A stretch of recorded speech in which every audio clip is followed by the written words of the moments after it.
जय श्री कृष्णा। आप सभी का आपके अपने YouTube चैनल किटकैट स्टोरीज पर हार्दिक स्वागत है। रसपान कीजिए आज की कथा का, और इससे पहले का अध्याय सुनने के लिए और कमेंट्स करने के लिए, अपना आशीर्वाद देने के लिए आप सभी का बहुत बहुत धन्यवाद। आज ज्येष्ठ मास महात्म्य में आप रसपान करने वाले हैं भगवान श्री कृष्ण के पुत्र सांब को सूर्य प्रतिमा की प्राप्ति, मंदिर निर्माण योग्य भूमि और मंदिर में प्रतिमाओं के स्थान का निरूपण। साथ ही आप जानेंगे 7 प्रकार की प्रतिमा और काष्ठ प्रतिमा के निर्माण उपयोगी वृक्षों के लक्षण के बारे में। साथ ही इस वीडियो के सबसे लास्ट में आपको आज महर्षि दधीची और उनके पुत्र पिप्पलाद की कथा भी मैं आपको सुनाना पसंद करूंगी, तो इस वीडियो को आप आज लास्ट तक जरूर देखिएगा।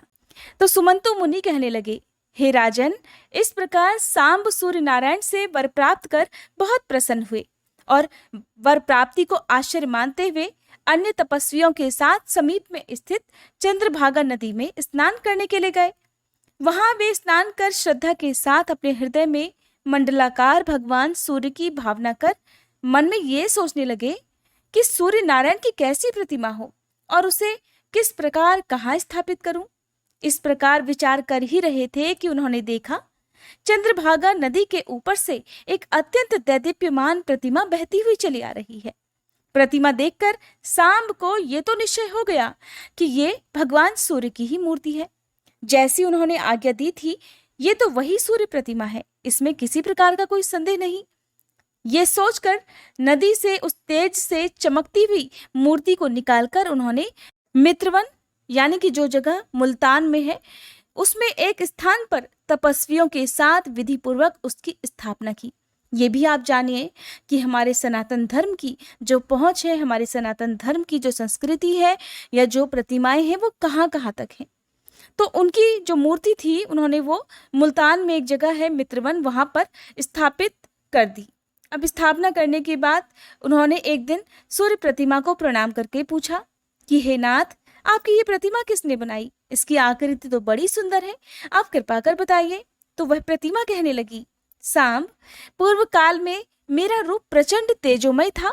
उससे व्याकुल होकर सभी देवताओं ने प्रार्थना की कि हे प्रभु, आप अपना रूप सभी प्राणियों के सहन करने के योग्य बनाएं, नहीं तो हम सभी जल जाएंगे। मैंने महातपस्वी विश्वकर्मा को आदेश दिया कि मेरे तेज को कम कर मेरा निर्माण कर दिया जाए। मेरा आदेश प्राप्त कर उन्होंने शाक द्वीप में चक्र को घुमाकर मेरे तेज को खराद दिया। उसी विश्वकर्मा ने कल्प वृक्ष के काष्ठ से ये मेरी सुलक्षणा प्रतिमा बनाई है। तुम्हारा उद्धार करने के लिए मेरी आज्ञा के अनुसार विश्वकर्मा ने ही सिद्ध सेवित हिमालय पर इसे निर्मित कर चंद्रभागा नदी में प्रवाहित कर दिया है। सांब, ये स्थान बड़ा शुभ है, बहुत सुंदर है। यहाँ सदा मेरा सानिध्य रहेगा। प्रातःकाल मनुष्यगण इस चंद्रभागा के तट पर मेरा सानिध्य प्राप्त करेंगे।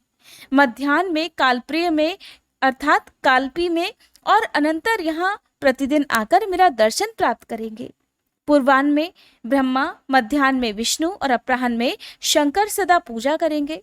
महाबाहो, इस प्रकार भगवान सूर्य के ऐसा कहने पर सांब अत्यंत प्रसन्न हुए और भगवान सूर्य भी अंतर ध्यान हो गए। राजा शतानिक ने पूछा, हे मुने, सांब ने भगवान सूर्य की प्रतिमा की प्रतिष्ठा किस प्रकार की? किसके कहे अनुसार उन्होंने भगवान आदित्य के प्रसाद का निर्माण कराया? सुमंतु मुनि बोले, चंद्रभागा नदी से प्रतिमा प्राप्त करने के बाद सांब ने देवर्षि नारद का स्मरण किया और स्मरण करते ही मुनिवर वहां तुरंत ही उपस्थित हो गए। सांब ने विधिवत उनका पूजन सत्कार आदि करके उनसे पूछा कि हे महाराज, भगवान के मंदिर को जो बनवाता है तथा प्रतिमा की जो प्रतिष्ठा करता है, उन दोनों का क्या फल है? तो देवर्षि नारद कहने लगे, नारायण नारायण। हे नरशार्दूल, जो रमणीय स्थान में सूर्य मंदिर का निर्माण कराता है, वह व्यक्ति सूर्य लोक में जाता है, इसमें कोई संदेह नहीं। सांब ने फिर पूछा, हे मुनिवर, सूर्य मंदिर का निर्माण किस प्रकार और किस स्थान पर कराना चाहिए, आप इस बारे में भी बताइए। तो देवर्षि नारद कहने लगे, जहां जल राशि निरंतर विद्यमान रहे वहां मंदिर बनवाना चाहिए, या सबसे पहले एक विशाल जलाशय का निर्माण कराना चाहिए। यश और धर्म की अभिवृद्धि के लिए वहां देव मंदिर का निर्माण कराना चाहिए। उसके पास उद्यान अर्थात बगीचे और पुष्प वाटिका भी लगवानी चाहिए। ब्राह्मण आदि वर्णों के लिए जैसी भूमि वास्तुशास्त्र की दृष्टि से प्रासाद निर्माण के लिए वर्णित है, वैसी ही भूमि देव प्रासाद के लिए भी प्रशस्त मानी गई है। सूर्य नारायण का मंदिर पूर्वाभिमुख बनवाना चाहिए, अर्थात उसका मुंह पूर्व की ओर हो। पूर्व की ओर द्वार रखने का स्थान न हो तो पश्चिम की ओर मुंह करके करवाना चाहिए, परंतु मुख्य पूर्वाभिमुख ही है। स्थान की इस प्रकार से कल्पना करें कि मुख्य मंदिर से दक्षिण की ओर भगवान सूर्य नारायण का स्नान गृह और उत्तर की ओर यज्ञशाला रहे। भगवान शिव और मातृका का मंदिर उत्तराभिमुख, ब्रह्मा का पश्चिम और विष्णु जी का उत्तर मुख बनवाना चाहिए। भगवान सूर्य के दाहिने पार्श्व में निक्षुभा तथा बाएं पार्श्व में राज्ञी को स्थापित करना चाहिए। ये भगवान सूर्य नारायण की पत्नियां हैं। सूर्य नारायण के दक्षिण भाग में पिंगल, वाम भाग में दंडनायक, सम्मुख श्री और महाश्वेता की स्थापना करनी चाहिए। देवगृह के बाहर अश्विनी कुमारों का स्थान बनाना चाहिए। मंदिर के दूसरे कक्ष में राज्ञ और श्रोस, तीसरे कक्ष में कलमाश और पक्षी, दक्षिण में दंड और माठा, उत्तर में लोक पूजित कुबेर को स्थापित करना चाहिए। कुबेर से उत्तर रेवंत और विनायक की स्थापना करनी चाहिए, या जिस दिशा में उत्तम स्थान हो वहीं पर उनकी स्थापना करें। दाहिनी और बाईं ओर अर्घ्य प्रदान करने के लिए 2 मंडल बनवाएं। उदय के समय दक्षिण मंडल में और अस्त के समय वाम मंडल में भगवान को अर्घ्य दें। चक्राकार पीठ के ऊपर स्नान गृह में 4 कलशों से भगवान सूर्य की प्रतिमा को साविधि स्नान कराएं। स्नान के समय शंख आदि मंगल वाद्य बजाने चाहिए। तीसरे मंडल में सूर्य नारायण की पूजा करें। सूर्य नारायण के सामने दिंडी की स्थानक अर्थात खड़ी हुई प्रतिमा स्थापित करनी चाहिए। सूर्य नारायण के सम्मुख समीप में ही सर्वदेवमय व्योम की रचना करनी चाहिए। मध्याह्न के समय वहां सूर्य को अर्घ्य देना चाहिए, या मध्याह्न में अर्घ्य देने के लिए चंद्र नामक तृतीय मंडल बनवाएं। प्रथम स्नान कराकर याद में अर्घ्य दें। भगवान सूर्य के समीप ही उचित स्थान पर पुराण का पाठ करने के लिए स्थान भी बनाना चाहिए। ये देवताओं के स्थापन का विधान है। गृहराज और सर्वतोभद्र ये 2 प्रसाद सूर्य नारायण को अतिशय प्रिय हैं। नारद जी बोले, सांब, अब मैं विस्तार के साथ प्रतिमा निर्माण का विधान भी बतलाता हूँ, ध्यानपूर्वक सुनो। भक्तों के कल्याण की अभिवृद्धि के लिए भगवान सूर्य की प्रतिमा 7 प्रकार की बनाई जा सकती है। सोना, चांदी, ताम्र, पाषाण, मृत्तिका अर्थात मिट्टी, काष्ठ और चित्रलिखित अर्थात तस्वीर के रूप में। इसमें काष्ठ की प्रतिमा के निर्माण का विधान इस प्रकार है। नक्षत्र तथा ग्रहों की अनुकूलता और शुभ शकुन देखकर मंगल स्मरण पूर्वक काष्ठ ग्रहण करने के लिए वन में जाकर प्रतिमोपयोगी वृक्ष का चयन करना चाहिए। दूध वाले वृक्ष, कमजोर वृक्ष, चौराहे, देवस्थान, वल्मीक, शमशान, चैत्य, आश्रम में लगे हुए वृक्ष तथा पुत्रक वृक्ष जिसको किसी बिना पुत्र वाले व्यक्ति ने पुत्र के रूप में लगाया हो, या बाल वृक्ष जिसमें बहुत कोटर हो, अनेकों पक्षी रहते हो, शस्त्र, वायु, अग्नि, बिजली तथा हाथी आदि से दूषित वृक्ष, 1-2 शाखाओं वाले वृक्ष जिनका अग्रभाग सूख गया हो, ऐसे वृक्ष प्रतिमा के कभी योग्य नहीं होते। महुआ, देवदारू, वृक्षराज, चंदन, बिल्व, खदिर, अंजन, निम्ब, श्रीपर्ण और पनस अर्थात कटहल, सरल, अर्जुन और रक्तचंदन ये वृक्ष प्रतिमा के लिए सर्वोत्तम हैं। चारों वर्णों के लिए भिन्न भिन्न काष्ठ का विधान बताया गया है। अभिमत वृक्ष के पास जाकर वृक्ष की पूजा करनी चाहिए। पवित्र स्थान, एकांत, केश, अंगर शून्य, पूर्व और उत्तर की ओर स्थित लोगों को कष्ट न देने वाला, विस्तृत सुंदर शाखाओं और पत्तों से समृद्ध, सीधा, व्रण शून्य तथा त्वचा वाला वृक्ष शुभ होता है। स्वयं गिरे हुए या हाथी से गिराए गए, शुष्क होकर या अग्नि से जले हुए और पक्षियों से रहित वृक्ष का प्रतिमा निर्माण में उपयोग नहीं करना चाहिए। मधुमक्खियों के छत्ते वाला वृक्ष भी ग्राह्य नहीं है। स्निग्ध पत्र, समन्वित, पुष्पित तथा फलित वृक्षों का कार्तिक आदि 8 मासों में उत्तम मुहूर्त देखकर उपवास रहकर अधिवासन कर्म करना चाहिए। वृक्ष के नीचे चारों ओर लीप कर गंध, पुष्पमाला, धूप आदि से यथाविधि पूजन वृक्ष की करें। फिर गायत्री मंत्र से अभिमंत्रित जल से प्रोक्षण करें। 2 उज्जवल वस्त्र धारण कर वृक्ष की गंधमाल्य से पूजा करें और उसके सामने कुशासन पर बैठकर देवदारू की समिधा से अग्नि में आहुतियां देकर नमस्कार करें। इस प्रकार स्तुति करें कि हे प्रजासती सत्य स्वरूप, इस वृक्ष को नमस्कार है। हे देव, इस वृक्ष में आप सानिध्य करें। सूर्यावृत मंडल इसमें प्रविष्ट हो, आपको नमस्कार है। इस प्रकार वृक्ष की पूजा कर उसको सांत्वना देते हुए फिर कहें, हे वृक्षराज, संसार के कल्याण के लिए आप देवालय में चलिए।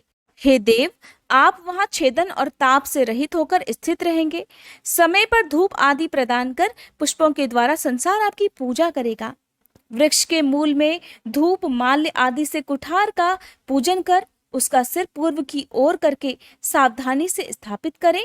फिर मोदक, खीर आदि भक्ष्य द्रव्य तथा सुगंधित पुष्प, धूप, गंध आदि से वृक्ष की तथा देवता, पितर, राक्षस, पिशाच, नाग, सुरगण, विनायक आदि की पूजा करके रात्रि में वृक्ष का स्पर्श कर ऐसा कहें, हे देव, आप पूजा में देवों के द्वारा परिकल्पित हैं। हे वृक्षराज, आपको नमस्कार है। ये विधिवत की गई पूजा आप ग्रहण कीजिए। जो जो प्राणी यह निवास करते हैं उनको भी मेरा नमस्कार है। फिर प्रभात काल में पुनः उस वृक्ष का पूजन करें तथा ब्राह्मण और भोजक को दक्षिणा देकर विशेषज्ञों के द्वारा स्वस्ति वाचन पूर्वक वृक्ष का छेदन करें, अर्थात वृक्ष को काटें। पूर्व, ईशान और उत्तर की ओर वृक्ष कटकर गिरे तो बहुत अच्छा है। शाखाओं के इन दिशाओं में गिरने पर ही वृक्ष का छेदन करें, नहीं तो मत करें। काष्ठ की मूर्ति बनाने के लिए जो वृक्ष काटना है, अगर उसकी शाखाएं या वृक्ष कभी भी नैऋत्य, आग्नेय और दक्षिण दिशा में गिरे तो उसे शुभ नहीं माना जाता और वायव्य और पश्चिम में गिरना मध्यम माना जाता है। पहले वृक्ष के चारों ओर की शाखाओं को काटने के बाद ही वृक्ष को कटवाना चाहिए। वृक्ष से शाखाएं सभी प्रकार से अलग हो जाएं और टूटकर गिरे नहीं, एक शब्द भी नहीं हो तो उत्तम है। जिसके कटने से वृक्ष के 2 भाग हो जाएं, जिस वृक्ष से मधुर द्रव्य, घी, तेल आदि निकले तो उसका परित्याग कर देना चाहिए। इन दोषों से रहित अच्छा काल देखकर काष्ठ का संग्रह करना चाहिए, तभी उसकी प्रतिमा का निर्माण करना चाहिए। आज का अध्याय समाप्त हुआ। अगले अध्याय में आप जानेंगे सूर्य प्रतिमा की निर्माण विधि के बारे में। आइए अब जानते हैं महर्षि दधीची और उनके पुत्र पिप्पलाद की कथा के बारे में। महर्षि दधीची का नाम तो आप सभी ने सुना होगा। जब देवताओं और असुरों में संग्राम हुआ था, युद्ध हुआ था, तब देवराज इंद्र और समस्त देवतागणों की शक्ति क्षीण हो गई थी, जिसके कारण सभी देवतागण फिर भगवान श्री हरि की शरण में गए। भगवान श्री हरि ने उन्हें सुझाव दिया कि महर्षि दधीची अगर योग के द्वारा अपने प्राणों का त्याग करेंगे तो उनकी अस्थियों से बनाए गए वज्र से ही आप समस्त असुरों पर विजय प्राप्त कर सकेंगे। तब भगवान के कहने पर देवराज इंद्र रूप बदलकर महर्षि दधीची के पास गए, लेकिन महर्षि दधीची ने अपने तपोबल से उनके छद्म वेश को जान लिया था। इस बारे में भी बहुत रोचक कथा प्रसिद्ध है। अगर आप इस बारे में जानना चाहते हो तो कमेंट बॉक्स में मुझे जरूर बताइएगा, ताकि अगली वीडियो के लास्ट में इसी तरह से एक और नई कथा मैं आप सभी को सुना सकूं। तो जो देवराज इंद्र के हाथ में आप वज्र देखते हैं वो महर्षि दधीची की अस्थियों से बना हुआ ही वज्र है, जो बहुत शक्तिशाली है, जिसके बल पर ही देवराज इंद्र ने सभी असुरों का संहार किया था, उन सभी को पराजित किया था। शमशान में जब महर्षि दधीची के मांस पिंड का दाह संस्कार हो रहा था तो उनकी पत्नी अपने पति का वियोग सहन नहीं कर पाई। पास में ही स्थित विशाल पीपल वृक्ष के कोटर में अपने 3 वर्ष के बालक को रखकर स्वयं चिता में बैठकर सती हो गई। इस प्रकार महर्षि दधीची और उनकी पत्नी का बलिदान हो गया, लेकिन पीपल के कोटर में रखा हुआ बालक भूख प्यास से तड़प तड़प कर चिल्लाने लगा। जब खाने के लिए कोई वस्तु नहीं मिली तो कोटर में गिरे हुए पीपल के गोंदों यानी कि जो पीपल के फल हैं उन्हीं को खाकर वह बच्चा बड़ा होने लगा। फिर बाद में पीपल के पत्तों और फलों को खाकर बालक का जीवन किसी प्रकार सुरक्षित रहा। एक दिन देवर्षि नारद वहां से गुजरे। नारद ने पीपल के कोटर में बालक को देखकर उसका परिचय पूछा तो नारद बालक से पूछने लगे कि हे बालक, तुम कौन हो? बालक उल्टा मुनि से ही प्रश्न करने लगा, मैं भी तो यही जानना चाहता हूँ कि मैं कौन हूँ। तो नारद कहने लगे, अच्छा तुम्हारे पिता कौन है, तुम्हारे जनक कौन है? बालक कुछ नहीं जानता था तो मुनि से कहने लगा, मुनिवर मैं भी तो यही जानना चाहता हूँ कि मेरे पिता कौन है। तब देवर्षि नारद ने ध्यान से उस बालक को देखा। ध्यान से देखने के बाद आश्चर्यचकित होकर देवर्षि नारद ने उस बालक को कहा कि हे बालक, तुम तो महान दानी महर्षि दधीचि के पुत्र हो। तुम्हारे पिता की अस्थियों का वज्र बनाकर ही देवताओं ने असुरों पर विजय प्राप्त की थी। नारद जी ने बताया कि तुम्हारे पिता दधीचि की मृत्यु मात्र 31 वर्ष की आयु में ही हो गई थी। ये बात सुनकर बालक बहुत हैरान हुआ। महर्षि से प्रश्न कर बैठा, मुनिवर, मेरे पिता की अकाल मृत्यु का कारण क्या था? देवर्षि नारद कहने लगे, पुत्र, तुम्हारे पिता पर शनि देव की महादशा थी। तो बालक कहने लगा, मुनिवर, फिर बताइए, मेरे पिता के ऊपर आई हुई विपत्ति का कारण तो शनिदेव की महादशा थी, किंतु मेरे ऊपर आई हुई विपत्ति का कारण क्या था? नारद जी कहने लगे, शनिदेव की महादशा। ऐसा कहकर देवर्षि नारद ने पीपल के पत्तों और गोंदों को खाकर जीवित रहने वाले उस बालक का नाम पिपलाद रखा और उसे शिक्षा दीक्षा देकर दीक्षित किया। देवर्षि नारद के जाने के बाद बालक पिपलाद ने नारद जी के बताए अनुसार ब्रह्मा जी की घोर तपस्या कर उन्हें प्रसन्न किया। ब्रह्मा जी ने जब बालक पिपलाद से वर मांगने को कहा तो पिपलाद ने अपनी दृष्टि मात्र से किसी भी वस्तु को जलाने की शक्ति मांग ली। ब्रह्मा जी से मिले वरदान पर सबसे पहले पिपलाद ने शनि देव का आह्वान कर अपने सामने उन्हें प्रस्तुत किया। सामने पाकर आंखें खोलकर उन्हें भस्म करना शुरू कर दिया। शनि देव का पूरा शरीर जलने लगा, जिससे ब्रह्मांड में कोलाहल मच गया। सूर्य पुत्र शनि की रक्षा में सारे देवता विफल हो गए। सूर्य देव भी अपनी आंखों के सामने ही अपने पुत्र को जलता हुआ देखकर श्री ब्रह्मा जी से उन्हें बचाने हेतु विनय करने लगे। फिर ब्रह्मा जी स्वयं पिपलाद के सामने पधारे और शनि देव को मुक्त कर देने की बात कही, किंतु पिपलाद इस बात के लिए तैयार नहीं हुए। तब ब्रह्मा जी ने एक के बदले 2 वरदान मांगने की बात उनसे कही। तब कहीं जाकर पिपलाद ने प्रसन्न होकर निम्नवत 2 वरदान मांगे। श्री ब्रह्मा जी से उन्होंने कहा, हे ब्रह्मा जी, जन्म से 5 वर्ष तक किसी भी बालक की कुंडली में शनि का कोई स्थान नहीं होगा, ताकि मेरे जैसा कोई और बालक अनाथ न हो। दूसरा, मुझ अनाथ को शरण इस पीपल वृक्ष ने दी है, इसलिए जो भी व्यक्ति सूर्योदय के पहले पीपल वृक्ष पर जल अर्पित करेगा, उस पर शनि की महादशा का असर नहीं होगा। ब्रह्मा जी ने तथास्तु कहकर वरदान दिया। तब पिपलाद ने जलते हुए शनि को अपने ब्रह्मदंड से उनके पैरों पर आघात करके उन्हें मुक्त कर दिया। शनिदेव मुक्त तो हो गए, किंतु दंड से उनके पैरों पर आघात पहुंचा था, जिससे शनिदेव के पैर क्षतिग्रस्त हो गए और वे पहले जैसी तेजी से चलने लायक नहीं रहे। इसलिए तभी से शनिदेव शनैः चरति यह शनैश्चर, अर्थात जो धीरे चलता है वही शनिश्चर है, ऐसा कहलाए। और शनि आग में जलने के कारण काली काया वाले अंगभंग रूप में हो गए।